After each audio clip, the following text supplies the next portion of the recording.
सुप्रभातम सर्वेभ्यः छात्र छात्रेभ्यः सुमंगलम भूयात्। आज आप लोगों के लिए धातु, लकार, पुरुष एवं वचन संदेश के रूप में लेकर प्रस्तुत हूँ। सबसे पहले धातु। धातु किसको कहा जाता है, किसे कहते हैं? तो व्याकरण में क्रिया के मूल रूप को धातु कहते हैं। क्रिया के मूल रूप को धातु कहते हैं। जैसे पढ़ना क्रिया है, इसका मूल रूप पठ धातु।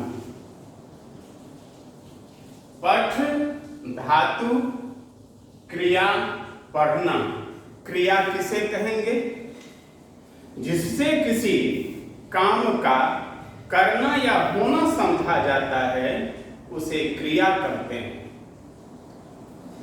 वाक्य में और स्पष्ट कर सकते हैं, मैं किताब पढ़ता हूं, अहम पुस्तकम पठामि। पुस्तक पढ़ने का काम किससे जाना जाता है? पुस्तक के पढ़ने का काम क्रिया करने से जाना जाता है। तो यहाँ कौन सी क्रिया है? पढ़ना। अहम हो गया कर्ता, पुस्तक हो गया कर्म और पढ़ना हो गया पठामि क्रिया। अहम पुस्तकम पठामि। तो पढ़ना क्रिया है। अब पठ क्रिया का मूल रूप है, अर्थात धातु है। यहां तक हम आ गए। अब थोड़ा सा हम चलते हैं अनुवाद के दृष्टि से और धातु रूप बनाने की दृष्टि से। दोनों को समन्वय करके एक जगह है संक्षेप में बताना चाहता हूं। लकार, जब तक समय का लकार का बोध नहीं होगा तब तक हम अनुवाद नहीं बना सकते हैं। जब तक समय का बोध नहीं होगा तो वाक्य को हम पहचान नहीं सकते हैं। तो लकार का माने काल, जिसको हम लोग समय कहते हैं। यह तो है संस्कृत विषय, अंग्रेजी में आप लोग अच्छी तरह जानते होंगे टेंस। तो बिना टेंस के आप अनुवाद बना लेंगे, असंभव है। अतः संस्कृत में भी लकार को जानने के बाद वाक्य को संस्कृत में अनुवाद करना बड़ा सरल हो जाता है। तो लकार का माने होता है काल, जिसका अर्थ है समय। उसी को हम बोलते हैं संस्कृत में लकार। ये लकार सामान्यतः व्यवहार के दृष्टि से, संस्कृत व्याकरण में आप पढ़े होंगे, सुने होंगे या और लोग बताते होंगे कि 10 प्रकार के लकार होते हैं। परंतु हम यहाँ अनुवाद के दृष्टि से, व्यवहारिक अनुवाद की दृष्टि से 5 लकार का प्रयोग सामान्यतः करते हैं। ये सामान्यतः व्यवहार के दृष्टि से, व्यवहार अनुवाद में व्यवहार की दृष्टि से ये 5 प्रकार के लकार होते हैं। पहला लकार है लट लकार। लट लकार वर्तमान काल। वर्तमान काल अभी का जिसमें समय है। मैं पढ़ा रहा हूं, मैं पढ़ता हूं, यह वर्तमान समय का बोध कराता है। तो ऐसे लकार किसमें माना जाएगा, किस काल में? तो वर्तमान काल में। तो लट लकार वर्तमान काल। लम लकार भूतकाल। भूतकाल, भूत माने बीता हुआ, काल माने समय, तो बीते हुए समय भूतकाल। तो लंग लकार का प्रयोग करते हैं हम भूतकाल में, पास्ट में। और तीसरा है लिट लकार। लिट लकार भविष्यत काल। भविष्यत काल का माने आने वाले समय, आने वाले समय भविष्यत काल। तो भविष्यत काल में कौन लकार? लिट लकार। चौथा है, यह तीन ठो सामान्यतः सभी विषयों में इनकी पढ़ाई, सभी व्याकरण में, लेकिन संस्कृत में थोड़ा सा अधिक हो जाता है। ये चौथा लकार है लोट लकार। लोट लकार का अर्थ क्या लगाते हैं?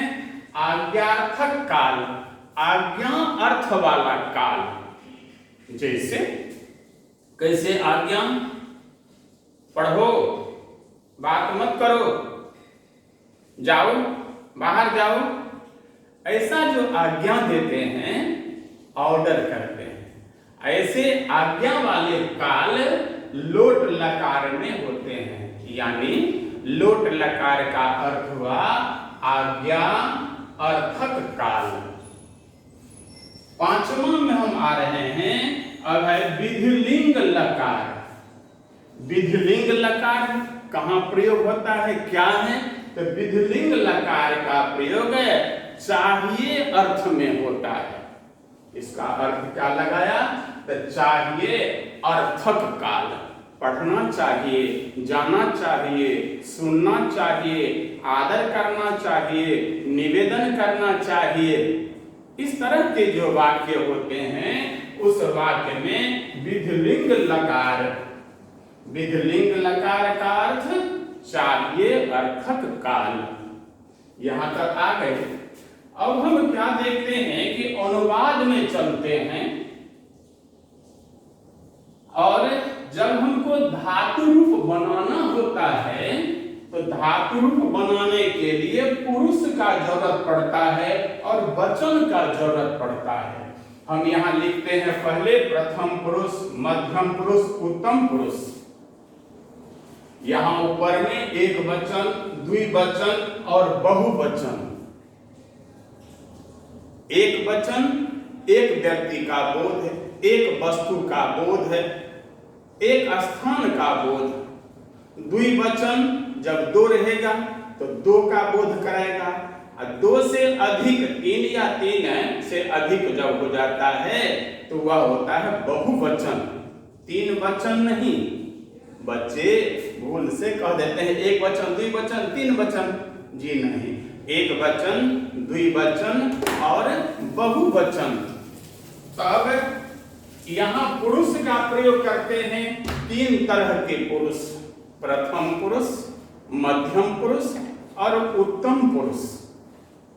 केवल ऐसे कह देते हैं कि मैं उत्तम पुरुष, समुचित ज्ञान नहीं हो पाता है, समझ में नहीं रहता है। यदि हम व्याकरण के दृष्टि से, संस्कृत के दृष्टि से उत्तम पुरुष यदि हम अस्मद शब्द लिख कह दें, अस्मद शब्द, तो अहम आवाम वयम, अहम आवाम वयम से लेकर के अस्मासु तक का जो शब्द है, सारे शब्द आ गए उत्तम पुरुष में। और मध्यम पुरुष युष्मद शब्द। युष्मद शब्द जो होगा, इसका रूप त्वम, युवाम, यूयम। तो त्वम से लेकर के युष्मासु तक जितने भी शब्द हुए वे हो गए मध्यम पुरुष। अब अस्मद जुस्मद को छोड़कर जितने भी शब्द हैं, संज्ञा शब्द हो, विशेषण शब्द हो, नपुंसक हो, स्त्रीलिंग हो, पुल्लिंग हो, जो कोई शब्द होगा वे सारे शब्द आ जाएंगे प्रथम पुरुष में। जब इतना हमको जानकारी हो जाता है, तब हम सुगमता पूर्वक आसानी से हिंदी से संस्कृत में अनुवाद बना लेते हैं। और यहाँ अब हम बनाने की प्रक्रिया में आएंगे। धातु रूप कैसे बना लेंगे हम। याद करना तो संभव नहीं हो पाता है, लेकिन जब हम नियम जान लेते हैं तो धातु रूप को हम कैसे बनाएंगे, इसके लिए हम आगे चलेंगे। आगे धातु रूप बनाने की प्रक्रिया हम बताएंगे आप लोगों को। इतना ही, आप स्वस्थ रहें, मस्त रहें और ध्यान से पढ़ते रहें।